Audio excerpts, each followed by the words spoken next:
വയനാട്ടിൽ 10 ചാക്ക് നെല്ല ആന തിന്നത്. ആലപ്പുഴയിൽ വെള്ളം കയറി. ഇവിടെ എന്തൊലക്കാണോ കുഞ്ഞിപ്പാകെ എന്താ ഇത് രാവിലെ തന്നെ ആരോടെ ഈ വർത്താനം പറഞ്ഞ്? ആടോ ആ നായി ആട് വന്നിട്ടുണ്ടാവും നെല്ല് തിന്നാനായി.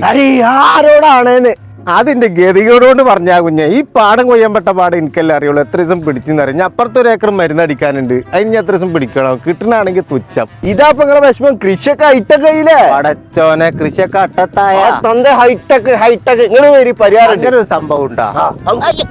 ഇതാണ് നമ്മളെ പറഞ്ഞ സംഭവം. കൃഷിക്കാർക്ക് ഇനി വെയിൽ കൊള്ളണ്ട, മഴ കൊള്ളണ്ട, മേത്ത് ചളിയാവൂല. AC-ലിരുന്ന് പണിയെടുക്കാം മക്കളെ. പാറ പൊട്ടിക്കുക, കൺസ്ട്രക്ഷൻ വർക്കിന് ഉപയോഗിക്കാം. ഇനി വേണമെങ്കിലോ JCB ആയിട്ട് വരെ ഉപയോഗിക്കാം. മരുന്നടിക്കാൻ ഇനി 4-5 മണിക്കൂറൊന്നും വേണ്ട. 1 ഏക്കർ കവർ ചെയ്യാൻ വെറും 7 മിനിറ്റ് മതി. ഇതാ ഈ ഒരു മുതലിന്. നിങ്ങൾക്ക് മരം മുറിക്കണ മെഷീൻ വേണോ? കാട് വെട്ടണ മെഷീൻ വേണോ? കുഴി എടുക്കാനും തെങ്ങ് തുറക്കാനും പറ്റുന്ന ഒരു കർഷകന് വേണ്ട A to Z ഐറ്റംസ് ഉണ്ട് ഇവിടെ. ലോണിലും സബ്സിഡിയിലും ഈ എക്യുപ്മെന്റ്സ് ഒക്കെ നോക്കുന്നവര് നേരെ നമ്മൾ ട്രാക്ടേഴ്സ് വളാഞ്ചേരി വട്ടപ്പാറക്ക് പോകുന്നോളി.